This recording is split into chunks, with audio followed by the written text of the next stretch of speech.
What's going on, guys? Welcome back to another episode of the Speaking Sessions podcast. I've got Alex Love here, and she has over 15 years of marketing and startup experience across both private and public sectors. She is currently the VP of Marketing and Communications at Riva Solutions and podcast host of Mastering the Art of Failing. And in today's episode, we are going to dive into getting comfortable and the skills needed in order to be an effective public speaker. But before we get into that, Alex, welcome to the show. Thanks so much for having me. Of course. And we've had a few marketers on here, but I have a feeling we're going to be going in a different direction than most marketers. Yes, we're going to be talking about personal brand and all that stuff, but I want to get your take on marketing, as it's always interesting to see public speakers, see coaches, marketers, and they all have their different perspective of what they think about marketing or their specific industry is. So I'd love to get your take, first of all, on marketing and how you and the Riva team go about marketing. Yeah, probably a totally different perspective. So Riva is an IT government contractor. All of our contracts right now are with the federal government. So not the typical space that you would think would have a cool marketing team or a marketing presence. Yeah, IT and government do not scream cool. I know, right? And I'm sitting here with a rainbow hair and you're like, I don't understand. This doesn't make any sense. No, but Riva is definitely one of those companies, probably one of the only companies in that industry that I could see myself working at, because we do have a lot more freedom and we are a little bit more risk tolerant than some of our other, contractors in the space. To be fair, we don't do DoD work, so that is certainly part of it. We work on the federal civilian side, so there's a little bit more flexibility on that side of the house. But yeah, we do marketing probably very differently than some of the private sector or some of the startups that I've worked with in the past, because we're not a lead gen shop. We're really truly not sort of pushing to get as many people into the funnel as we can. We're doing very, very targeted marketing towards sometimes specific people, but certainly just specific agencies and specific offices who need help with something. And a lot of times it is helping the government modernize their systems, make sure that the citizens have better experiences with the websites and the other things that they interact with. And so that's a lot of the work that we do. And it is very relationship based. It is very trusted advisor. So my job really truly is to create a memorable brand for Riva, but really a good experience for our employees, because happy employees make happy customers. And then the other flip side of it is really empowering, the people who are doing the work to have good images and good brands. So putting our solution architects out there, putting our client delivery managers out there, making sure that they have the content and sort of the platform to be able to say, hey, I'm XYZ, I work for Riva, we'd love to do this work for you. Let's talk about it. So two avenues there I really like that I want us to dive into a little bit. One, you said Riva specifically tries to target individuals or specific groups of people, obviously to bring business in for them. So how do y'all go about that exactly, especially like an individual? I think of like an avatar, but it kind of sounded like you meant like this actual person, not just an avatar of a specific person. So talk to us about how y'all are diving in and being able to get down to that very specific person. Yeah, we're not talking about customer personas. We're actually talking about the physical person making that buying decision. So the nice thing sometimes about government contracting is the government tells you pretty much all of their problems and who is doing the work. So you don't get that in a lot of other sectors, right? You have to do a lot more research to sort of figure out, do you have product market fit? Does the service sort of, solve a problem for your target audience? In government contracting, the way that they acquire services is they put out, RFIs or RFPs, to specifically tell you, here is what we're looking for. Here are the problems that we are trying to solve. Are you the right person or the right company to come solve that? So not me, but we have a team on the business development side and sort of the market intel side that, goes through all of the data that exists, because again, everything is public. It's the federal government. You can dig into most things. They have to publicly announce who wins these awards in the past. And so typically you're looking at who's currently doing the work, reading those contract documents, trying to, piece the relationships together. I said before, relationship management is a very big part of the marketing that we do and sort of our positioning. So, working with other contractors, sort of figuring out, okay, you're doing this piece of the work, who's doing this, who's on the ground. So it's kind of like a big map. You're able to do the research put together with the documents available, the relationships that you have, and sort of information trading to be able to get down to sometimes that specific person in that office who's sitting there saying, this is the problem that I have, and I'm looking for someone to help me solve it. Okay, so obviously this is very public sector. So how would you then transition to that? And I ask this a little bit selfishly because a lot of my clients are in the construction, engineering, and manufacturing space, and a lot of them are more. Well, they're more private companies, if you will, not completely private, like locked down, like the DoD or something like that.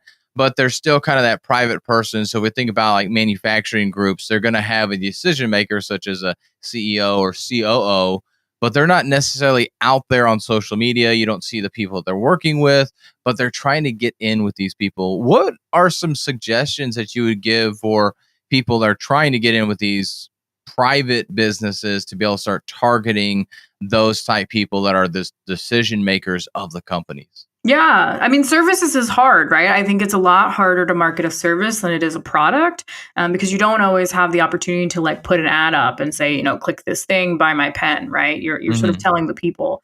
And so on that side of the house, I think a lot of the same lessons still apply. Maybe you don't have as much information because they're not saying, hey, big red flag, here's what I need. But to build a relationship, that's really what people are buying when they're buying services. It's the humans who are doing it. They want to know that they can trust you, that you're qualified, that you're going to come in and do a good job because you've been able to do this work in the past and had great success, or you're coming through sort of that referral network. So I definitely think still being able to be out there, speaking about the work that you're doing, be where your customers are. Maybe they're not on stage talking about what they're doing, but they're certainly attending conferences, they're certainly at associations. So just meet some people, start to kind of put some feelers out there. And I think you'll see that, we laughed a little bit earlier about personas, but there are valid points to having personas. And when you can't get down to that specific person, there probably is a typecast of someone who, typically would sit in a CEO position at a construction company, right? You can assume a couple things about them. So being able to pull together, what are their typical problems? What are they looking for? And then help solve for those. Because at the end of the day, if you can make your customer's job easier and help them succeed at the mission that they're trying to accomplish, that's all they're really looking for. So good. In relationships, you're right. That is the most important thing. And especially as we first start getting into business, marketing, sales, whatever part of the business we start getting into, we don't realize how important relationships are. And me being a former engineer, I didn't realize that how important that was, especially when you're in a corporate world. You think, okay, I'm in the corporate world, I'm here just to do this job, and that's it. But those relationships make such a difference. So, how do you personally go about building those relationships? Because, I mean, I'm sure there's networking events, different things like that. But what are some of the tactics that you use to help get in front of potential clients? Yeah, sure. And this is not at all natural to me. So while I do enjoy public speaking and sort of that piece of the game, networking or like large scale conferences are like my personal nightmare, right? I'm an introvert at heart. That is absolutely not where I want to be. I'm the kind of person that does a much better in smaller situations where, I can have deeper conversations versus some of the like, top level, nice to niceties that happen in sort of larger scale networking. Hmm. So I think for me, building relationships, if I am going into like a large association or a meeting where I don't really know a lot of people, I typically will do a couple things to make sure that I can be successful and also manage my like crowd anxiety, if you will. So, a lot of people are really great these days about putting up on LinkedIn where they're going. So typically I will put up a post that says, hey, I'm going to this thing. I'd love to see you or connect. Drop me a message if you know someone who else is going. Sometimes there's groups, or like posts that are going, hashtags, things that you can follow just to connect before you get to the event, to be able to make some, connections with people.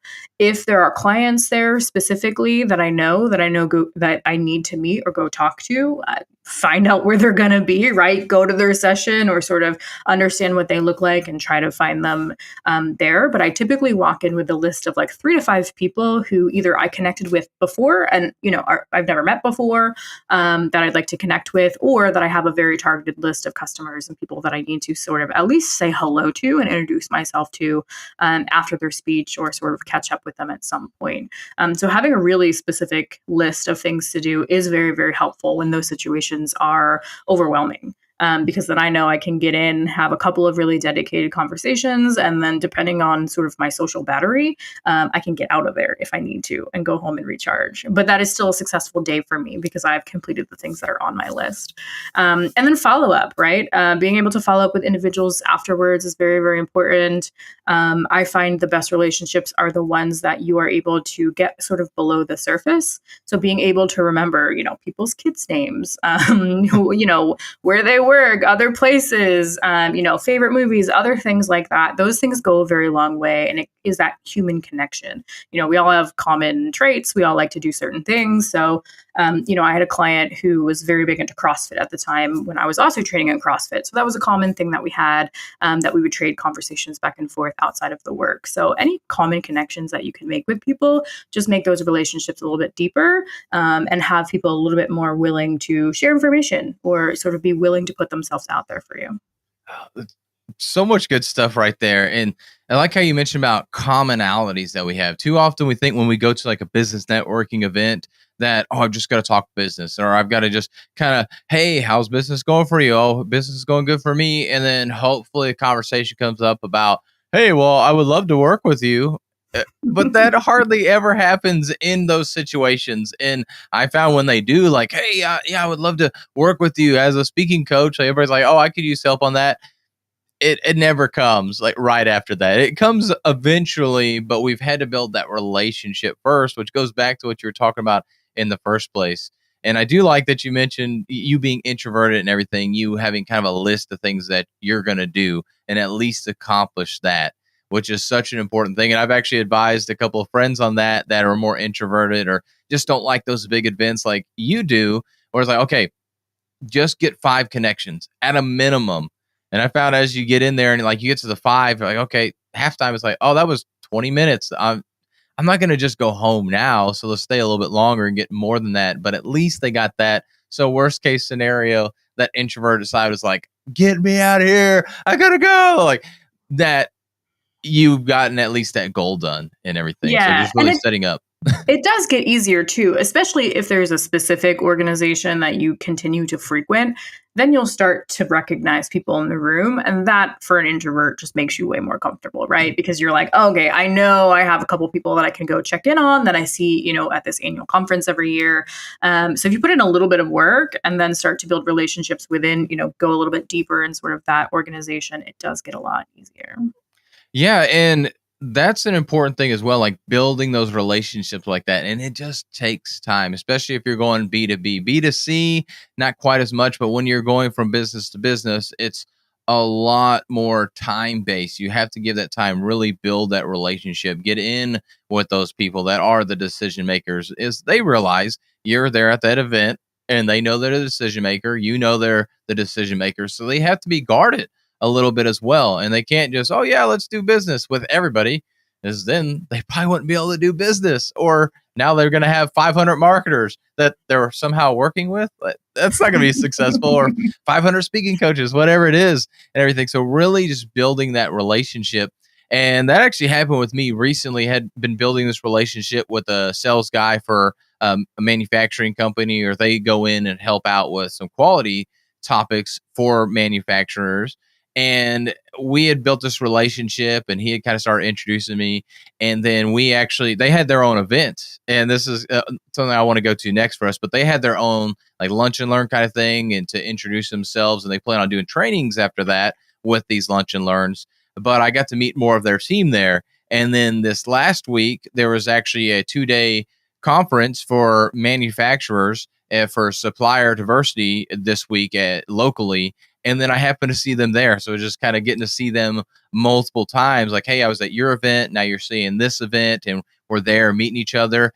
and I get to meet more. Like their managing director came over from Germany, so just kind of really building this relationship there, just because I was showing up to these events, and I wasn't there just to hope to see them, but because I already had that relationship, I could come and just say, hey, shake hands, and then they're like, hey, meet the managing director. And so it's really cool that I had that warm introduction then, rather than hoping to be on LinkedIn and friend them and then send them the DM. Hey, I know so and so in the company and everything. Like I got to get that warm introduction. And then it was also just solidifying that we knew each other from LinkedIn too, and just seeing each other in person. And that's such a more powerful thing. Yeah, But a lot of industries are a lot smaller than people think or realize. yeah, So you will absolutely start to run into the same people, and having some of that, acknowledgement is so helpful in moving those along. yeah, exactly. And this is not a small company. I mean, they're making nine figures a year. They're producing nine figures a year. I don't know what the net is, but the gross at least is nine figures a year. They're global and everything, so it's not a small company by any means. But yeah, because of going to these networking events and getting to see them over and over, you're right. It makes the pool almost smaller. It's crazy how big it seems until you start to get in. You realize just how small it is. But I want to kind of piggyback off of this idea that I mentioned about the lunch and learns that they were having. And I know you've done a lot of speaking. How do you think that we as business owners, we as individuals that are trying to grow our business, grow our personal brand, can leverage speaking opportunities, different types? So I'd love for you to dig into that as well, but different types of speaking opportunities to grow our business and our personal brand. Yeah, and it might sound a little counterintuitive for business owners, but I think be generous with your time. Not everything has to have a dollar attached to it. Mm, Lunch and learns, those sort of smaller speaking opportunities are great examples of ways that you can give a little bit of your time, probably in most cases for free, to do one of two things. One, it helps you be a better speaker because you have practice, right? And it's probably a smaller group. So, you're either practicing in front of a room, if that's something that you're not super comfortable with, helps you flesh out some of your content. If you're developing something that you're going to give over and over again. And then it gives them, the value of, wow, this person came out, they did a great job. They, gave us some insights and some of their knowledge for free, helped us be a better company. I think that's the perfect way to start to build bigger relationships up to, like you said, the next time, maybe there is a conference, maybe they are inviting you to come speak, and maybe that time it is a paid opportunity. Or maybe, someone saw you speak at that lunch and learn and then said, hey, I actually could use those services. So it's a great free platform to invest a little bit of your time to not only better the skills that you have, but also to, give back to that organization as well. great. So tell us a little bit. I want to dive more into this, but I want to get an understanding of like your journey with speaking, because I know you've gotten on a lot of stages now. So talk to us about that, and then how that's also benefited you personally, but also the business. Yeah, it's been fun. Like I said, definitely an introvert. So, like, working in the room's not fun, but for some reason, being on a stage or sort of giving a presentation has always, been something that feels quite natural to me. Perhaps it's because my mom put me in like every performance arts, band, all of that stuff growing up. So I kind of had a little bit more of that performance orientation before I stopped, sorry, mom, playing all of the instruments and decided I liked the gym better. But yeah, over the course of my career, I've found myself on some stages where I've been like absolutely shocked that anyone thought I was qualified to give this presentation or speech. But part of it is fake it till you make it. And, I started my career off in, did a lot of personal branding and a lot of social media when social media was new. So I'll date myself a little bit on that side. But, coming out of college with some of this that I was just doing because that's what college kids were doing at the time. I was one of the only people with Twitter, with, Facebook. I had to have a college email address to sign up for it. So, we were kind of at the forefront of a lot of that and had more experience than other people. So I was able to build this platform very early in my career because I had a lot more knowledge and experience than the average person. And so was able to build up a business at the time that was helping other marketers sort of put some legitimacy behind social media as a platform and not something that you just kind of give to the intern, right? Building up this platform of digital marketing, how to use it, how do you leverage it? And then, thankfully I was in college when we still were carrying around cameras. Huh.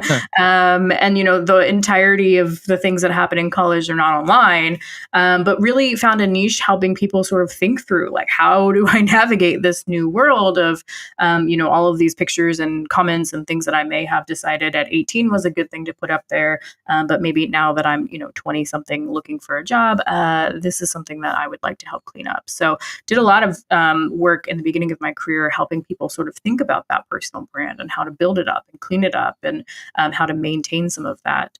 It took a break for a little bit, but have been back sort of talking about a lot of the cool things that we do in the digital space for Riva and for our marketing, because there's not, I'm sure this will be shocking, there's not a lot of cool marketing happening in the government space. Yeah. Total So anytime, shock. I know, Total right? shock.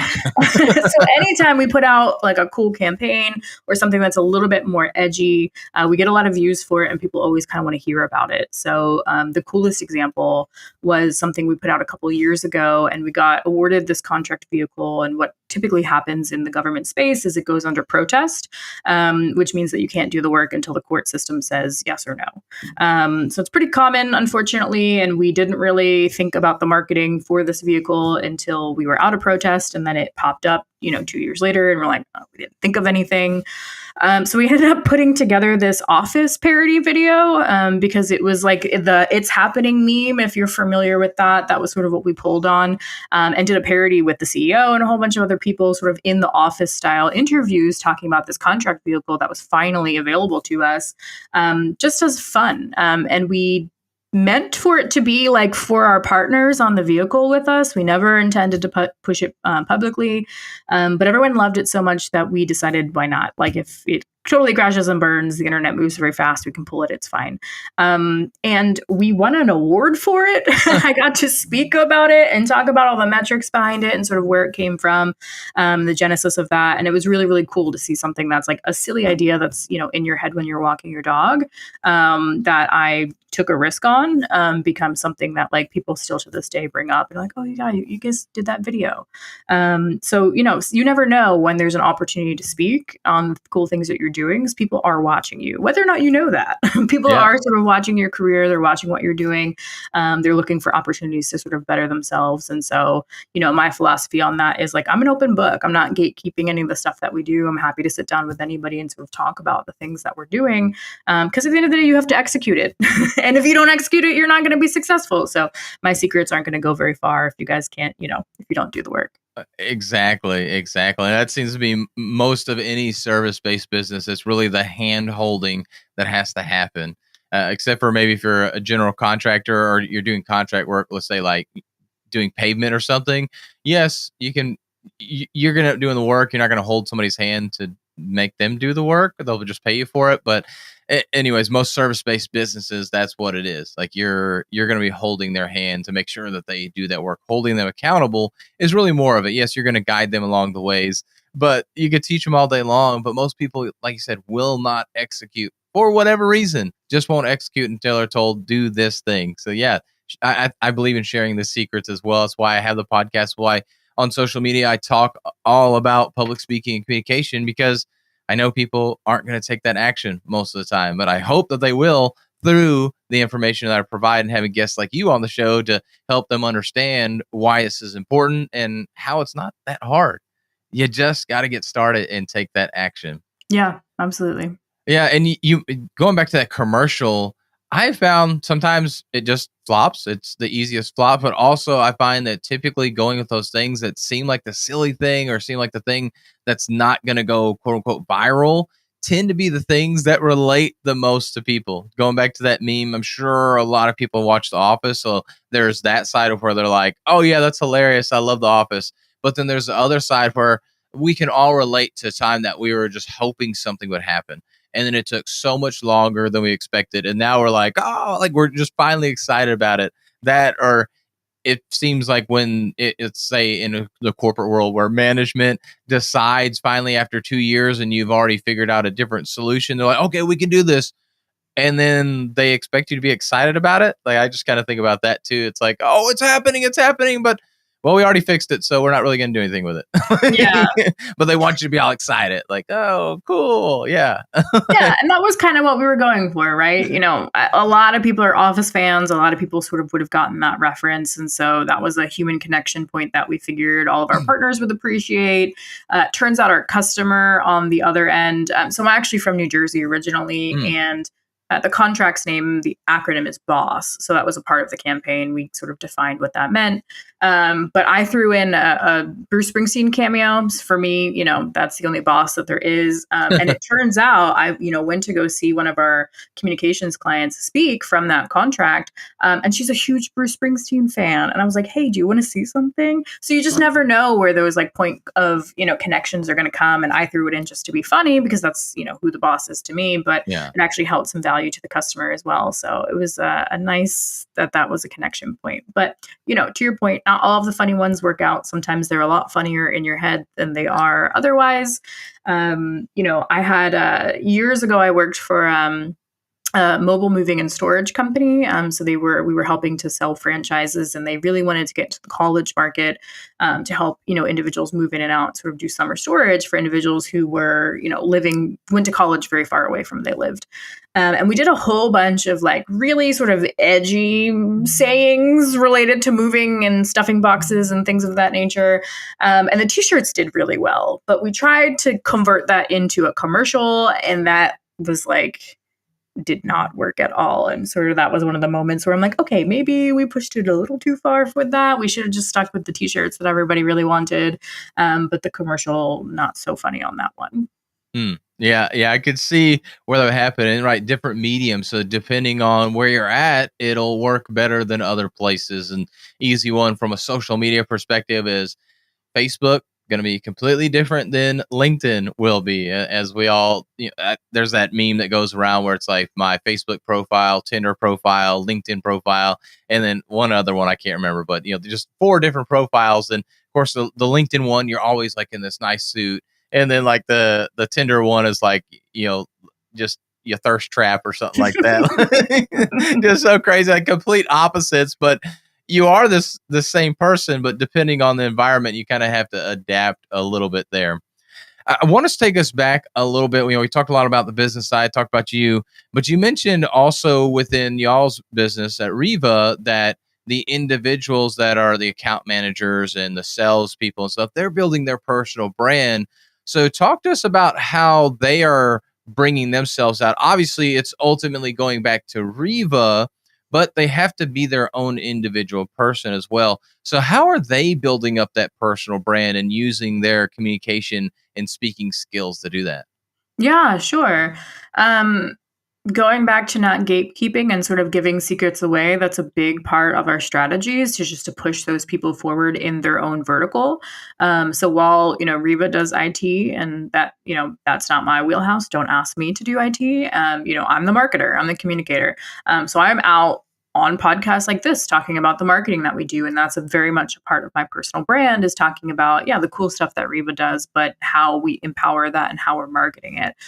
Same with our CEO. We ghostwrite those for him, but he, does have a very active LinkedIn presence that he manages himself. But anytime thought leadership goes out, it's because it's something that someone else has asked him about. So we have a lot of coming out of the small business space into the mid-size market. We have a lot of companies who are smaller trying to do the same thing, take the same journey that we have to be able to exit this protected business class and enter into the full and open market. So he gets questions all the time about, how did you do this? How did you build your infrastructure? What's your culture like? How do you operate in a virtual environment and still keep the core of your culture? So we regularly talk about these questions that he gets, and are able to put those thoughts on paper in terms of here's the exact things that we did, right? Here's our approach. For culture, it's not a checklist. It's something that you have to nurture. So we talk a lot about that on his channels, because he has a very large network and a lot of people who look up to him and sort of the path that we've been able to take in terms of growth, and are looking to model that. So we, again, share share all of those, thoughts very publicly about here's all the steps we took to be successful over these past 15 years. So we take that approach with a lot of our leaders and a lot of our, solutions architects and client delivery managers and other people who are doing the direct billable work or interacting with our clients. We want them to be out there taking pictures, taking selfies, meeting people. We have a calling card, I guess you'll say. So we have a alpaca mascot, which sounds a little silly, but it goes very, very far. And we actually have little ones that have traveled the globe. Literally, he just went to Dubai. Nice. So we have customers who see these and like try to take them from our people who are taking pictures. So we always make sure that people have these. People know when Riva is around. But his pictures all up, people take them, take pictures, meet clients and put those out on their LinkedIn, tag people, share insights. And a lot of that happens organically. It's impossible for a company and a marketing team specifically to be able to manage every single personal brand. So instead, we invested in a lot of training. So quarterly, we usually do some sort of training in terms of LinkedIn or social media best practices. So anyone who's interested, whether or not you're in a public facing role or you're curious, has the skills to become that sort of brand ambassador, not only for themselves, but for Riva. And just by investing in like an hour-long training every quarter, we're able to generate a ton of user-generated content that we don't have to create ourselves or have like a direct hand in helping create. Wow, that's incredible. So how did that kind of come about? Because I can see how valuable that is, but how did that come about, and what's been the change in growth for the company once y'all started allowing others, if you will, to start posting kind of on behalf of the company, but as their individual self? Yeah. It's definitely evolved. So there are no shortage of, government contracting events and things that our business development folks are at. So I think it was just sort of a natural evolution for those individuals for us to start with them. Because, we can put up the generic post on the, company page that says, hey, we're going to XYZ conference. Let us, come see us. But people interact with people more than they interact with company pages. And I think that's important for people to understand. So, yes, we have a big following and yes, we have a lot of engagement on our page, but it is tenfold on any individual's post that they put that happens to reference us or be about something that we're doing. So we learned that very quickly that those posts were going much further. You never know who's in someone's network and how that's going to be connected to someone else or maybe a second connection that, is someone you're trying to get to. So we really started to invest in helping them understand, how to take good pictures at conferences so that they could send them back to us, how to like pull the insights out, how to tag people, because we have a calendar that tracks what all of they do, but it's even with the calendar, it's impossible for us to successfully promote all the places that they're going. So without overloading our own account with, the only posts that go out are like the 16 events that they're going to this week. We had to empower them to figure out how to put those posts up on their own. And the more that people see that happening with their friends and colleagues, we gamified it a little bit, to be honest. You want some swag, you want these things. So we kind of made it fun. We do contests every once in a while too. But as soon as you see sort of your colleagues getting rewarded for this or getting, more visibility for themselves, which, benefits everybody in their career. Oh yeah. We had more people start to come to the table to say, hey, can you do this training for my project? Or can you do this for us? We're interested in participating.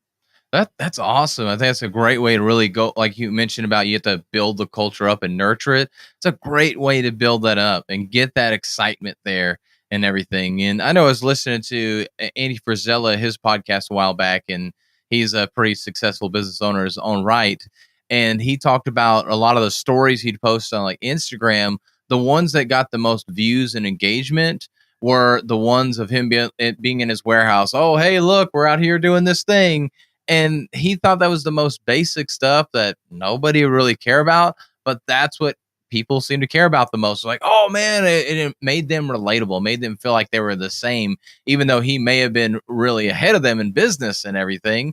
But because he was talking about what they were doing in the warehouse or the day-to-day thing, it was something relatable there versus him trying to give some great lesson on what you should do in business, this, that, and the other. and everything. So it's interesting how when we're posting as our own personal self, we get that more traction with the business. And it kind of what you alluded to.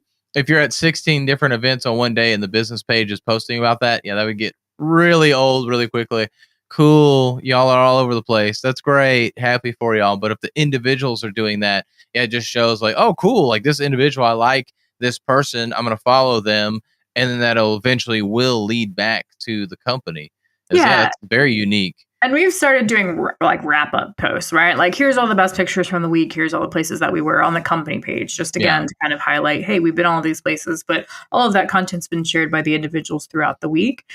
We actually have different engagement metrics that we track for any of the content that is people based, than any of the stuff that's like solutions or related to the work that we do, because no matter how well the white paper or how thoughtful the insights are, those perform at like a fraction of the engagement or comments or other, things that we get for any of the content that's the team out in what we kind of call culture posts. Yeah. So we track that. We sort of, watch the different types of content that go out. We have different metrics to see, sort of gauge the level of success per type of content, because I could never get a white paper to do as well as I could a post about someone being somewhere.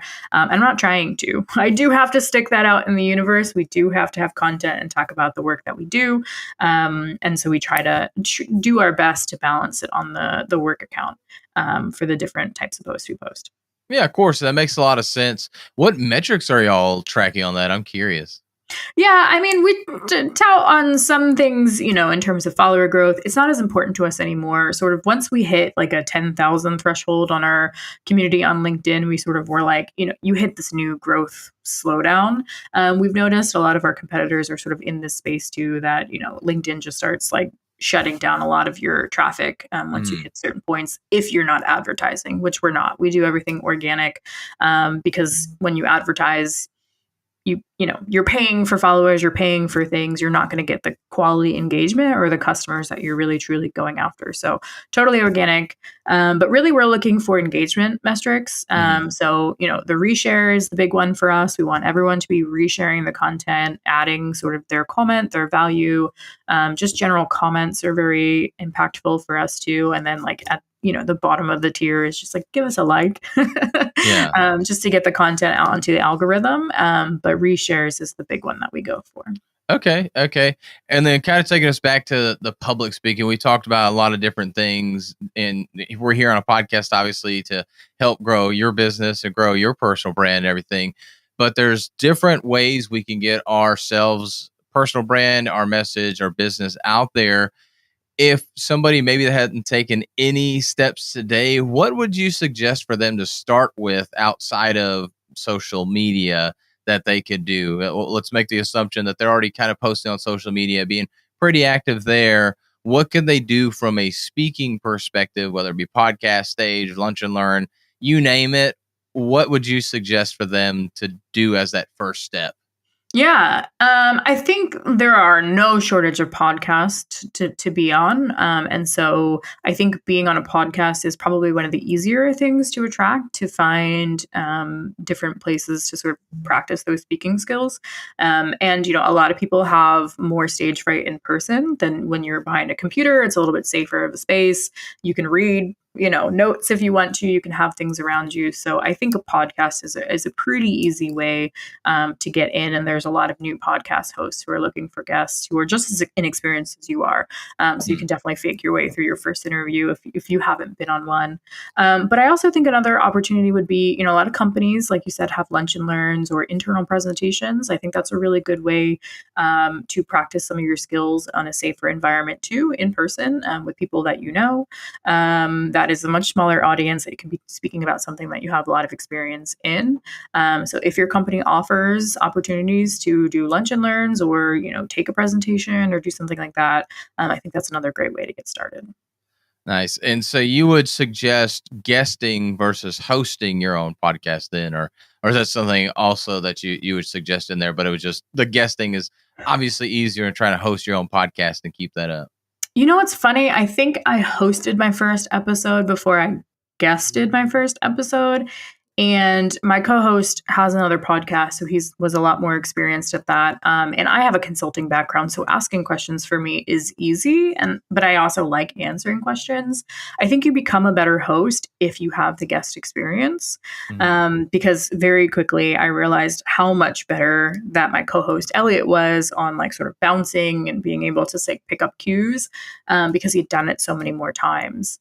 So I think it's good practice either way, but it's a lot lower of a barrier to entry, to just be a guest, just even like it, before you sort of go through the process of buying the equipment, buying all the things, standing things up. Just make sure it's a medium that works for you first, on a couple guest episodes. Yeah, yeah, that definitely makes a lot of sense. And last question, kind of here, Brian, on this. But with podcasts, I think they're so powerful either way. But I would love your thoughts and kind of the distinction there for you as far as building the personal brand of going on podcast versus having your own podcast and being industry specific to, I guess, if you will, bring that business back in. We all know that it doesn't happen like that. You get on a podcast or host your own podcast, and all of a sudden business and leads are just coming in. But which one would you think would be more beneficial kind of long term, or are they maybe both? But could you kind of elaborate on the difference and the tactics, the strategy behind guesting versus hosting a podcast? Yeah, I think you just have to be very honest with yourself about your ability to carry through on something.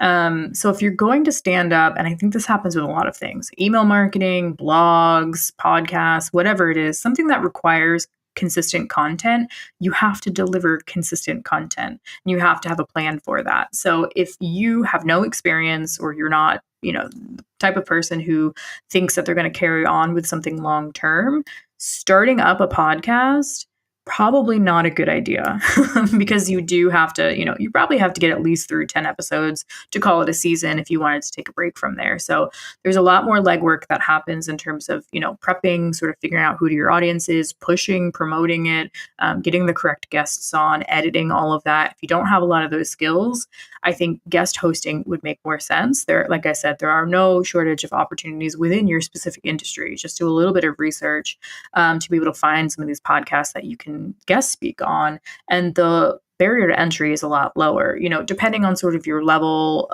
or the podcast. Some people send questions ahead, and want to have a prep call. Some people you just get on and have a conversation. So you can find a podcast format that works for you. And if you want to do a ton of prep work, put in an hour or two to sort of think through, what would I like to say? You absolutely have the ability to do that. If you're good to go off the cuff, you can just get on and have a good conversation too. So, you're talking about maybe an hour or two of your time, versus probably, 8 or 10 hours per episode if you're talking about hosting a podcast, unless, you're gonna, work with a service who's going to do a lot of that work for you, but then that's an additional cost. So I think you just need to kind of figure out, is this something I can do consistently? Do I have the budget for it if I'm not going to be able to do this sort of editing work myself? Or, is it something that every once in a while I just want to kind of get out there and, have some fresh content? If that is sort of the path, I would start guest hosting, because you can always add more to your calendar, and you can always reschedule if something comes up. But there's a lot more, I think, that goes on the hosting side, that makes it a little bit heavier of a lift to pick up. Yeah, agreed. And such great advice right there. And great advice overall for the whole podcast. I really appreciate you coming on and sharing this advice, the marketing strategies, and just public speaking, and how to really get yourself out there and get comfortable with that overall, because it really is just about taking that action. But if people want to follow you, Alex, and get to know more about you, and I'm sure Riva over time, where can they follow you at? Yeah, absolutely. You can catch up if you like powerlifting videos. Definitely check out my Instagram. So it's _AlexLove22. But I hang out on LinkedIn a lot. So Alex Stevens Love, or you can check out the podcast at failingpod.com. Awesome. Well, Alex, thank you so much again for coming on the podcast. We really appreciate it. Absolutely. Thanks for having me.